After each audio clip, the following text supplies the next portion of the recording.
Guys, it's Bacon. I'm here to do a review for the movie The Barn Part 2. It is a sequel to the first Barn movie that came out in 2016, which was a really strong horror movie that came out in 2016. I don't know if I said that again, sorry. It's really late.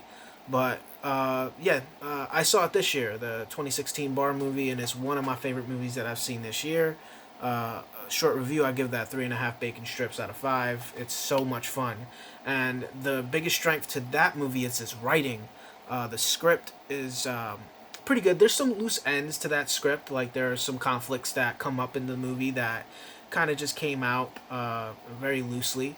But other than that, it's a really tight horror movie with great characters, good kills, and just a really, really fun plot.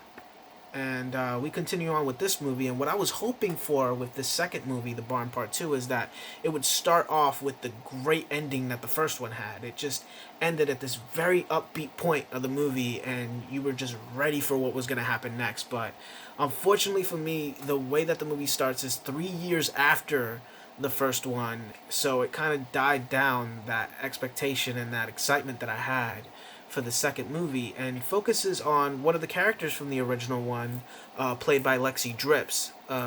She plays a character named Michelle, who was the love interest for one of the main characters of the first movie, and she's dealing with the fact that they've disappeared for 3 years at that point. She's in a college sorority at that moment, and they hold a haunted house party every year. And in this occasion, with this movie, because there has to be a setup, is that they're going to do their haunted house party at a barn. And the story behind the barn is that there is this barn that is kind of cursed with this spell that if you knock on the door of the barn 3 times and say trick or treat, on the 31st of October, you will summon 3 demons that will come out and harvest. And what I mean by harvest is that they'll collect human flesh, kill the people, and then serve the bodies to hell. And that is such a creative story. This director, Justin M. Seaman, wrote this when he was 8 years old, and wrote the second one throughout time. Sorry if I'm not really factual about it, Justin, if you ever watch this. But it's so much fun. It's just a really fun movie to watch. And this second one, even though it does start on a very, disappointing note for me, it's still a lot of fun. Although I feel that the story of the first one had so much strength to it, because at least me watching it, I had a lot of affection for the main characters in there. They were such best friends. They cared a lot about each other, and the performances that they were giving out were convincing enough for me to care about these characters and be invested into them. And I feel like that's a lot some horror movies really miss out on. Usually you will make a horror movie and make people basically mincemeat, and everybody would just look forward to watching these characters die rather than being invested into them and hoping they don't. And Stephen King, or not Stephen King, but his son, I think, made a very good quote that was referenced by a writer called Robert C. Cargill, and he said that his friend told him that horror, and the most effective horror, and horror fans in general, have affection for the characters in the stories that they intertwine, that they obsess over. They have affection for the characters that they invest their time on. They want them to be okay. They want them to persevere through the hardships that they go through in these horror films. The horror. And I feel like this director did a good job with doing that in the writing in the first movie. But in this second movie, all it really sets up is a setting, the setup that the sorority is setting up this haunted house at this barn, and then basically it creates a reason for the kills.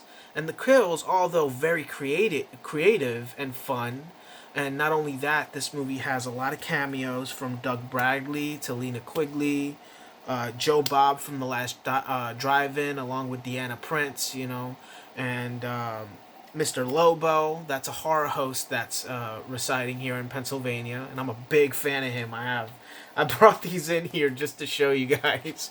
But this is Mr. Lobo, all right? This guy right here, if you can see him.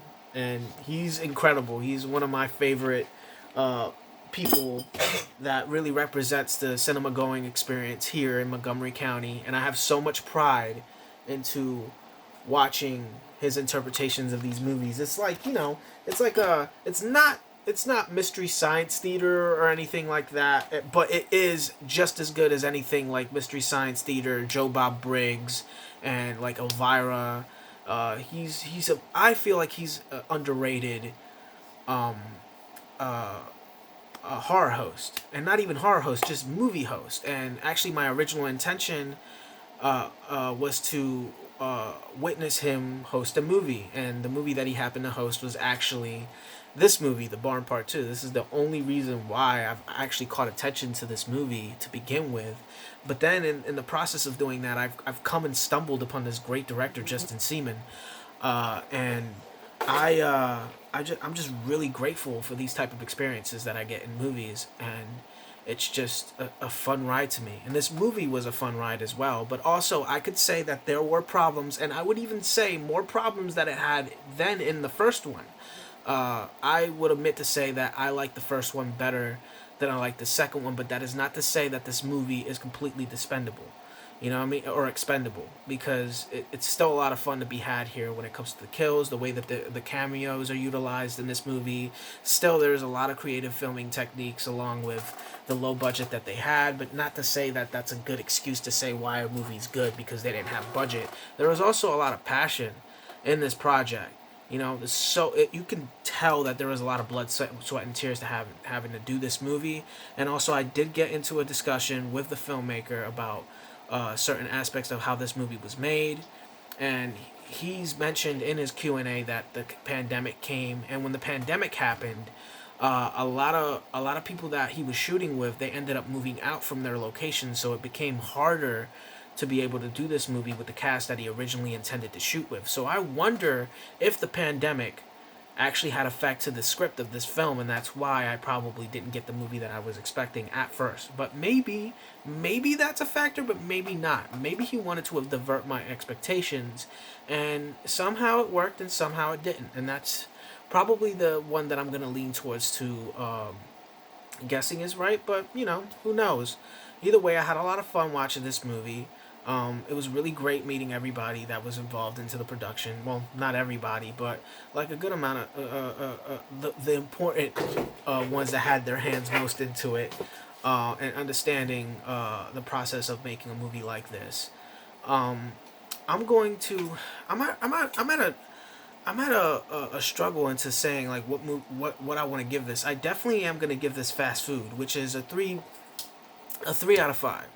I'll give this a 3 out of 5, but it is strictly fast food. It is not tasty, because a tasty would be probably like a 3.5 to a 4 to me. This movie is a 3 out of 5.